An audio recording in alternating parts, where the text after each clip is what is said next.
à fait d'accord avec toi. Alors, qu'est-ce qu'il veut faire? Bon, écoute, bon, tu le gardes pour toi. Hein. Lohan, il veut être sage-femme. L'association Femmes Égalité Emploi a organisé du 12 au 16 novembre la semaine de la mixité des métiers et des formations dans le Sénonais. L'organisation de cette semaine permet de parler de l'importance de la mixité dans la sphère professionnelle et de déconstruire les stéréotypes à l'origine de ces inégalités entre les hommes et les femmes, et de fédérer les partenaires de l'école à l'entreprise autour du sujet. C'est une initiative qui a lieu déjà depuis plusieurs années. C'est l'association FET, Femmes, Égalité, Travail, Emploi, qui coordonne cette semaine avec plusieurs organisations locales afin de bien faire prendre conscience qu'aujourd'hui, en 2018, nous sommes toujours dans une approche assez genrée des parcours d'orientation des élèves et, in fine, des occupations des postes dans les milieux professionnels. Il y a encore des résistances, des stéréotypes qui font que on est dans des pourcentages hommes, femmes d'occupation des postes qui ne sont pas répartis de manière équitable selon les filières.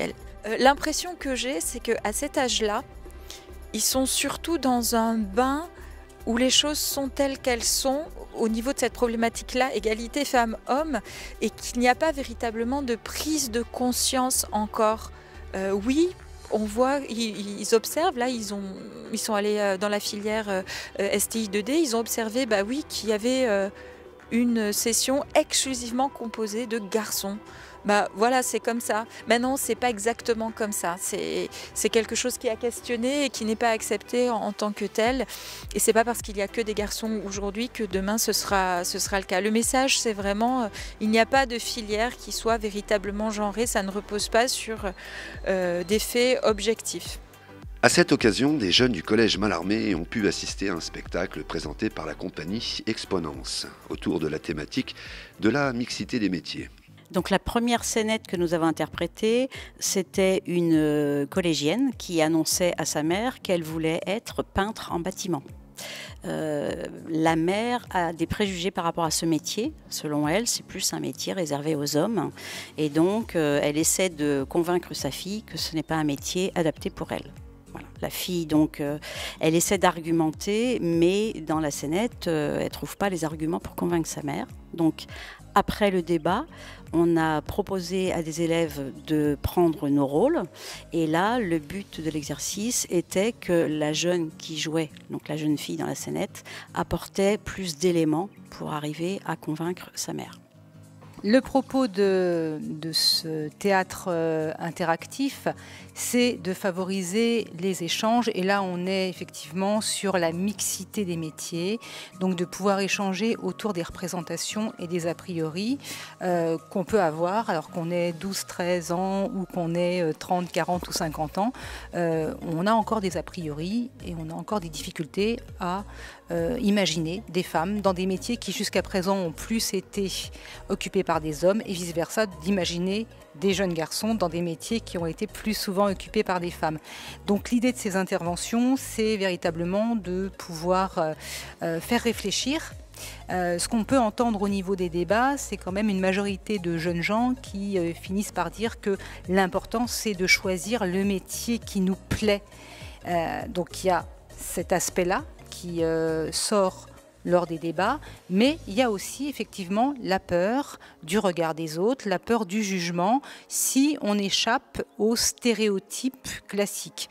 Donc ces interventions en milieu scolaire, c'est la possibilité d'accompagner les élèves à réfléchir et à se positionner petit à petit sur des métiers qui leur plairont. Et éventuellement de faire changer aussi les a priori que certains adultes peuvent avoir. Les jeunes ont pu débattre sur ce sujet et monter sur scène comme Luna ou Maëlys qui veulent faire un métier d'homme. Là, on a fait une scène où c'était une fille qui voulait faire un métier plus particulièrement d'homme dans la peinture. Sa mère lui a dit que non, parce qu'elle avait des clichés, que c'était les hommes.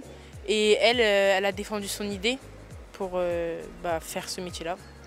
On a fait un jeu où on devait faire des devinettes. Et à partir de ces devinettes, on découvrait plusieurs choses, des sortes d'écoles pour les enfants que nous, on n'a pas forcément ici, des métiers plutôt qu'on appliquait pour nous comme pour les femmes. On les appliquait plutôt pour les femmes, ces métiers, mais au final, on a découvert qu'il y avait beaucoup d'hommes qui faisaient ces métiers-là. Et on a été beaucoup choqués, mais aussi on a beaucoup appris. Je trouve que c'est bien que tout le monde s'exprime et qu'il fasse le boulot qu'il veut et pas le boulot que leurs parents leur donnent, qui leur implique, qu'ils fassent ce qu'ils veulent. C'est leur métier, c'est eux qui vont le faire et pas leurs parents. Et je pense que c'est plutôt bien que tout le monde s'exprime à propos de son boulot. Qu'est-ce que tu voudras faire toi comme métier plus tard? Architecte d'intérieur. Ça m'a prouvé que si on veut faire un truc, on peut se battre pour le faire et il faut s'en donner les moyens. Et ce que les gens ils disent, ça m'est égal puisque je sais ce que je veux faire dans la vie.